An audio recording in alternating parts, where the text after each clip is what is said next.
Before I cover your junior and senior year at Roosevelt, I want to talk to you about the pressures of being a basketball player at EC Roosevelt with our tradition that was already made with, of course, the Jim Bradleys and so on. So kind of give us some feedback on that. Well, you really, I always tell people you really have to be there to understand. There was a legacy at East Chicago Roosevelt at the time, and most people don't understand that as being a legacy. When we first came in as a freshman, and you walk through the Hall of Fame and you see all these famous people, but you never got the opportunity to see them play one time. But you would hear the rumors from Coach Zwacky and Coach Holzback, saying, stating all those guys were great players. Uh, the pressures, I wouldn't say there were pressures at that time because you wouldn't understand. You didn't understand, rather because you didn't have the chance to really get a chance to see those guys play.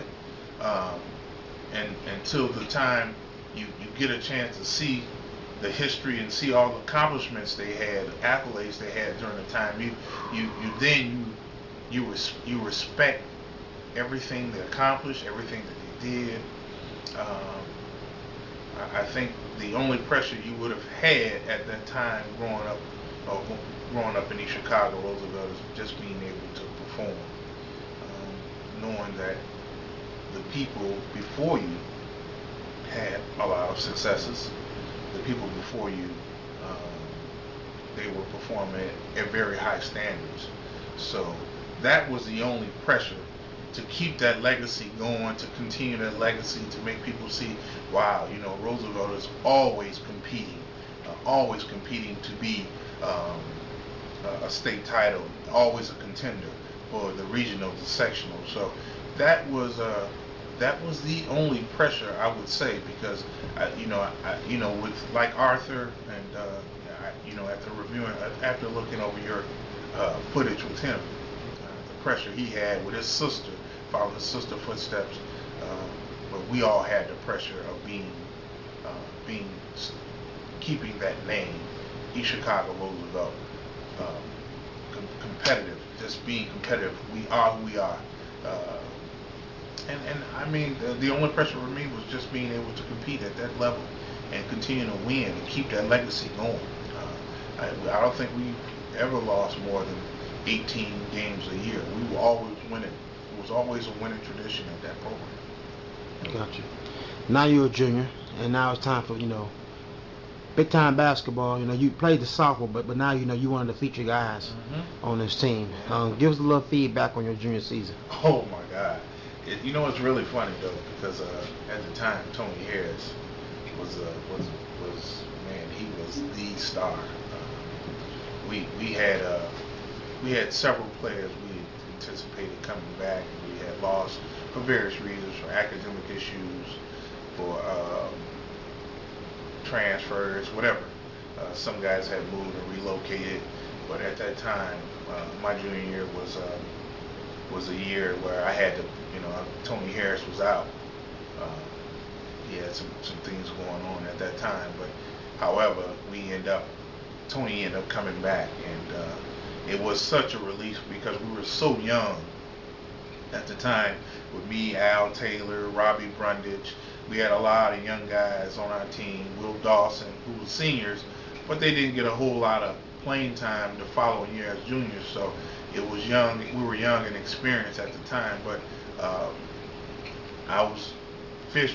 Jerome Battle was gone at the time, and it was all on me. So I think our first game, I think I did it like 18 points, 19 points, or something like that, and I could not wait. We had just got blew out in the tournament by Washington, and we lost to Washington by about 40. 40 points? 30 or 40 points at the time, and without Tony Harris though, Okay. And it was I think everybody, we were looking for that leadership. We didn't have it at the time, so I had to grow up fast. And I was appointed one of the captains at the time.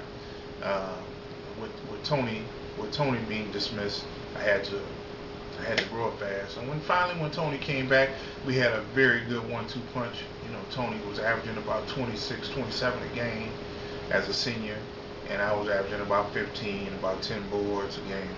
But it was a very trying time at that time. We end up losing in the sectionals on the last second shot. And I'm sure you've heard that, even with your footage with Ike Washington. Ike Washington. But again, Ike was a good player. Ike was a very good player, and I think if that wouldn't have happened, I think he wouldn't be who he is today. He's an upstanding guy and a very sound basketball player. I think that moment, sometimes that defining moment defines who you are later in life. And Ike is an exceptional ball player because of that. People do laugh about it, but over that period, I think that made him who he is today. But for the most part, we all grew up. Ike was young, I was young, we were all young, looking for leadership on that team that year in 1985 with Tony and Will Dawson, Mayne Harris. And those guys were, they were young. We were all young, and I still say that, we end up losing in the sectionals on the last second shot, which we should have won the game. But everything happens for a reason, and we end up getting a lot better the following year because of that.